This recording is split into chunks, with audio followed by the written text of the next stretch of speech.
नमस्ते सबैजनालाई मेरो ज्ञान मन्त्र युट्युब च्यानलमा आज मङ्सिर 22 गते सोमबारदेखि रिलायन्स सिपिङ मिल्स लिमिटेडले वैदेशिक रोजगारीमा रहेका नेपाली नागरिकहरूको लागि यसले आफ्नो आइपिओ जारी गरेको छ। रिलायन्स सिपिङ मिल्स लिमिटेडले वैदेशिक रोजगारीमा रहेका नेपाली नागरिकहरूका लागि यस कम्पनीले कुल 1,15,596 किता आइपिओ जारी गरेको छ, जसको एक किताको प्राइस तपाईलाई 820.80 पैसा रहेछ।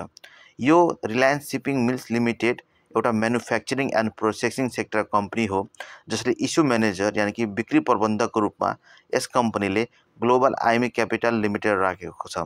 यस कम्पनीको आइपिओमा मिनिमम तपाईले 50 किताको लागि आवेदन दिन सक्नुहुनेछ भने म्याक्सिमममा तपाईले 20,000 किताको लागि आवेदन दिन सक्नुहुनेछ। वैदेशिक रोजगारीमा रहेका नेपाली नागरिकहरूले यस कम्पनीको आइपिओ छिटोमा मङ्सिर 25 गतेभित्र आवेदन दिन सकिन्छ भने ढिलोमा पौष 7 गतेभित्र आवेदन दिन सकिनेछ। हस् साथीहरू, यो थियो जानकारी तपाईको रिलायन्स सिपिङ मिल्स लिमिटेडको वैदेशिक रोजगारीमा रहेका नेपाली नागरिकहरूको आज आइपिओ खुलेको छ त्यसको बारेमा जानकारी।